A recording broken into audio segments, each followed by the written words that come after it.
Fala galera, tudo bem com vocês? Hoje eu estou aqui em Palmas, Tocantins, na Praça dos Girassóis. A gente está de férias aqui, a gente parou para fazer um videozinho aqui para o nosso canal Dialogando, na intenção de que a gente continue aí a nossa proposta de colocar pelo menos um vídeo por semana. E hoje eu quero falar sobre uma questão que também é importante para a igreja e para todos nós, que é sobre o homem espiritual.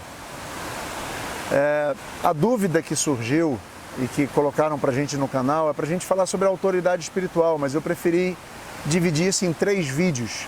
O primeiro vai ser hoje sobre o homem espiritual, o segundo nós vamos falar sobre a autoridade à luz da Bíblia, à luz do Novo Testamento, e o terceiro sobre a autoridade espiritual, que eu acho que são 2 verdades que vão se complementar na autoridade espiritual, a do homem espiritual e a questão da autoridade. E para falar sobre o homem espiritual, que é hoje o que eu quero falar, num visual desse legal, numa praça tão legal aqui, eu leio 1 Coríntios 2, de 9 a 16, que vai ser base para o que eu vou dizer. Diz assim: mas como está escrito, as coisas que os olhos não viram, nem ouvidos ouviram, nem penetraram o coração do homem, são as que Deus preparou para os que o amam. Porque Deus nolas revelou pelo seu Espírito, pois o Espírito esquadrinha as coisas, mesmo as profundezas de Deus. Pois qual dos homens entende as coisas do homem, senão o Espírito do homem que nele está? Assim também as coisas de Deus, ninguém as compreendeu, senão o Espírito de Deus. Ora, nós não temos recebido o Espírito do mundo, mas sim o Espírito que provém de Deus, a fim de compreendermos as coisas que nos foram dadas gratuitamente por Deus, as quais também falamos, não com palavras ensinadas pela sabedoria humana, mas com palavras ensinadas pelo Espírito Santo, comparando coisas espirituais com espirituais. Ora, o homem natural não aceita as coisas do Espírito de Deus, porque para ele são loucura, e não pode entendê-las, porque elas se discernem espiritualmente. Mas o que é espiritual discerne bem tudo, enquanto ele por ninguém é discernido. Pois quem jamais conheceu a mente do Senhor para que possa instruí-lo? Mas nós temos a mente de Cristo. Esse texto traz para a gente pelo menos algumas verdades sobre o que é um homem espiritual. A primeira verdade que eu queria ressaltar é que a verdadeira espiritualidade é advinda de uma relação com o Espírito Santo. Na verdade, a visão espiritual, a percepção espiritual da vida, do mundo, das coisas, tem a ver com que Deus nos deu o seu Espírito. O Espírito habita em nós. Ou seja, o próprio texto vai dizer que Deus nolas revelou pelo seu Espírito. Muitos usam esse texto para dizer que só no céu que nós vamos ter essas coisas, mas o próprio texto diz: aquilo que não subiu ao coração, que o olho não viu, que o ouvido não viu, Deus nolas revelou pelo seu Espírito. E que tem a ver com as coisas, com as verdades espirituais reveladas através de Jesus Cristo. Então, quando nós temos uma relação com o Espírito, isso sim é ser um homem espiritual. Mas não para por aí. A segunda verdade que eu tiro desse texto, no versículo 14, vai nos falar sobre que a verdadeira espiritualidade é entendida numa relação de oposição com o homem natural. O homem natural não entende as coisas do Espírito. Se nós olharmos aqui no grego, a ideia de homem natural é a ideia do homem da alma, do homem psíquicos.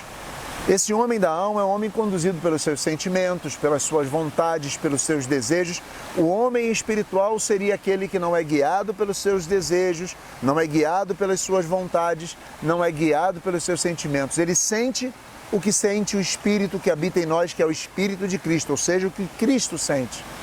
Ele tem a vontade de Cristo, a vontade do Espírito, a vontade de Deus acima da sua vontade. A sua inteligência é subjugada à mente de Cristo. Esse é o homem espiritual. Num terceiro momento, a verdadeira espiritualidade, ou o homem espiritual, a verdadeira espiritualidade é experimentada observando e tentando olhar os aspectos espirituais de tudo na vida. Ou seja, o Espírito nos fornece uma capacidade de discernimento espiritual. É aquele que vive guiado pelo Espírito. é aquele que julga, diz o texto, avalia, é aquele que examina a intenção de cada coisa. Mas que intenção? A intenção espiritual. Ele percebe a vida olhando o que há de espiritual por trás disso. Champlin vai dizer que o homem espiritual é aquele que é guiado pelas coisas do Espírito. E quais são as coisas do Espírito? Eu diria para você que as coisas do Espírito é o que está em Gálatas 5:22.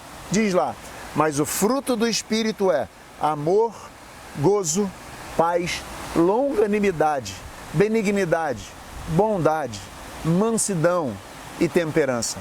Ou seja, estas coisas são fruto daquilo que o Espírito produz. O Espírito produz este fruto nas nossas vidas.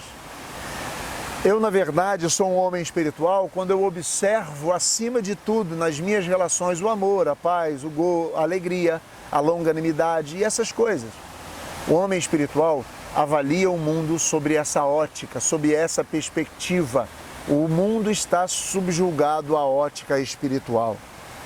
Em resumo, o homem espiritual ou a verdadeira espiritualidade é quando nós experimentamos a mente de Cristo.